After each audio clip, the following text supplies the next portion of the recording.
네, 여러분 이렇게 뭔가 마음이 통한다라는 그런 이야기들을 아마 다 들어보셨을 겁니다.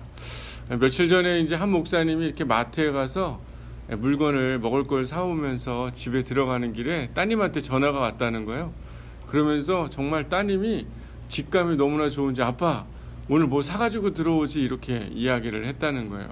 그러면서 딸들은 이런 이 직감과 예리함이 있는데 아들들은 잘 모른다는 그런 이야기를 하면서 아유 장 목사는 아들밖에 없으니까 잘 모를 거야 이렇게 그 얘기를 했던 게 막 떠오르더라고요. 여러분 하나님은 우리의 삶 가운데 긴밀하게 통해 있는 분이신 줄 여러분 믿으시기를 바랍니다. 정말 하나님은 우리가 보여지지는 않지만 하나님은 우리와 함께 연결되어 있고 또 그분은 우리에게 들려오는 음성이 긴밀하고 직접적으로 들려오지 않는다 할지라도 그분은 우리 삶 가운데 무엇인가 말씀하고 우리 가운데 그분의 음성으로 우리와 함께 연결되어 있다는 사실을 우리는 깨달아야 할 것이에요. 오늘 말씀을 보니까 참 19장 우리 1절부터 특별히 6절까지 얘기는 어떤 이야기냐면 하나님이 궁창을 그의 손으로 하신 일을 다 나타내고 있고 하늘이 하나님의 영광을 선포한다 라고 이렇게 이야기하고 있습니다. 하늘이 뭔가 얘기하고 있지는 않잖아요. 그죠? 하나님이 주의 손으로 만든 궁창이 우리 가운데 뭔가 직접적으로 하나님의 음성이 들려오게 하는 것은 아니에요. 하지만 하늘에 있는 그 하나님은 뭔가 그 인간의 삶 속에 말씀하시고 깨닫게 하고 있다는 것을 서두부터 시작을 하고 있습니다. 그러면서 날은 날에게 전하고 밤은 밤에게 지식을 전하고 언어도 없고 말씀도 없고 들리는 소리도 없지만 우리 4절 말씀 그의 소리가 온 땅에 통하고 그의 말씀이 이 세상 끝까지 뭐하는도다? 이르는도다 라고 이렇게 이야기하면서 5절 마지막 절에 보면 하늘 저 끝에서 운행하며 그의 열기에서 피할 자가 있다 없다? 없다 라고 이렇게 이야기를 하고 있습니다. 그러니까 결국에는 하나님의 그 말씀과 그 소리가 보여지지는 않지만 이 땅에 통해지고 있고 들려오고 있고 그분의 말씀에서 피할 자가 있다는 거예요? 없다는 거예요?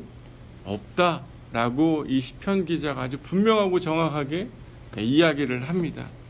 그러면서 7절부터 10절까지 이 이야기가 바로 무엇이냐면 주의 말씀 우리 가운데 말하고 있는 말씀이 얼마나 힘이 있고 능력이 있는지 고백하고 있는 거예요.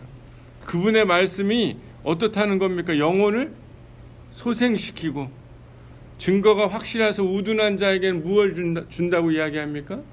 지혜를 주고 여호와의 교훈은 정직해 마음을 기쁘게 하기도 하며 여호와의 계명은 순결하여 눈을 밝게 하실 만큼 하나님의 그 말씀은 능력이 있다는 거예요. 그러면서 여호와를 경외하는 자, 도를 정결히 지키려고 하는 자에게는 여호와의 법도가 진실하여서 다 의롭고 그 모든 사람들의 삶에 하나님이 부족함이 없는 모든 이들에게 다 의로움을 나타낼 수 있는 그 말씀을 가지고 있는 분임을 이 시편 기자가 고백을 하고 있습니다. 그러면서 10절에 뭐라고 얘기합니까? 이 많은 순금보다 더 보이지 않지만 이 말씀을 어떻게 하라는 거예요? 사모하고 또한 이것이 꿀과 꿀송이보다 더 달고 너희의 눈에 소망이 되고 희망이 되는 그런 일이기에 이 말씀을 너희가 귀히 여겨야 한다라고 이렇게 시편 기자가 이야기를 합니다. 그러면서 11절에서부터 13절까지는 그 말씀이 우리의 죄를 드러내게 하며 우리의 죄를 분명하게 보여줄 만하게 하는 것이기에 우리가 그 숨은 허물에서 들려지고 직접적으로 우리 가운데 깨달아지는 것은 아니지만 그 말씀을 너희 안에 두어서 너희의 죄로부터 어떻게 하라는 겁니까? 나올 수 있도록 하는 그의 말씀이기에 내가 정직하여서 큰 죄가에서 벗어날 수 있도록 그 말씀이 너희 안에 있어야 나의 마음 안에 있습니다 라고 이렇게 고백을 하고 있습니다.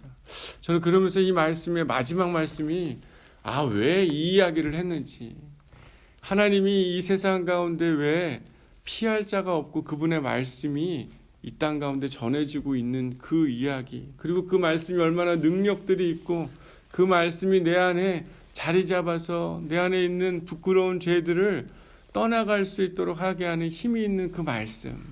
그러면서 이 시편 기자가 마지막에 하나님의 말씀을 대하고 있는 자신의 모습을 고백을 하는데, 우리 14절 한번 읽어볼까요? 시작.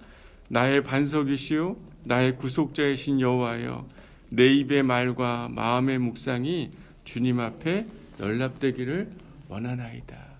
여러분, 그의 말과 그의 묵상이 뭔가 크지는 않는 것 같아요. 뭔가 이 막 화려해 보이지는 않는 것 같습니다.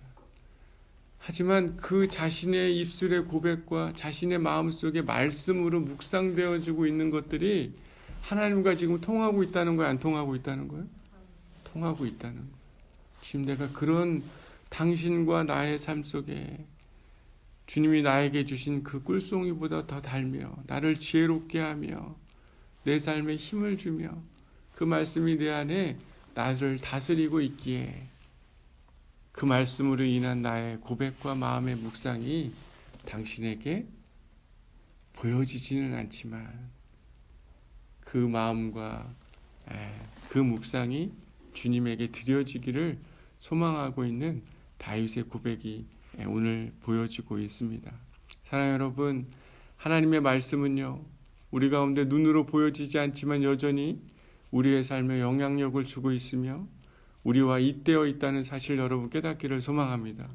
그 말씀을 깨닫고 그 말씀이 내 삶 안에 그런 놀라운 힘이 되기를 소망하며, 또한 그 말씀이 나의 모든 죄로부터 벗어나게 하는 원동력이 되고 있는 그 하나님의 말씀이 나에게 깊은 묵상이 되고 나의 고백이 되어서 하나님께 다시 되돌아가게 되기를 소망하는 이 시편 기자의 고백처럼 저 여러분의 삶에 그 주님의 말씀이 우리를 잊게 하며 주님의 말씀이 서로 연결되어질 수 있는 그런 축복의 사람들이 되기를 소망하고, 오늘 이 새벽이 우리의 마음과 하나님의 말씀으로부터 오는 그 묵상을 통해 다시 주님께로 우리의 마음과 묵상이 올려지게 되는 그런 축복의 이 시간이 되기를 소망하며, 그런 하루를 살게 되는 저 여러분의 귀한 시간들이 되기를 소망합니다.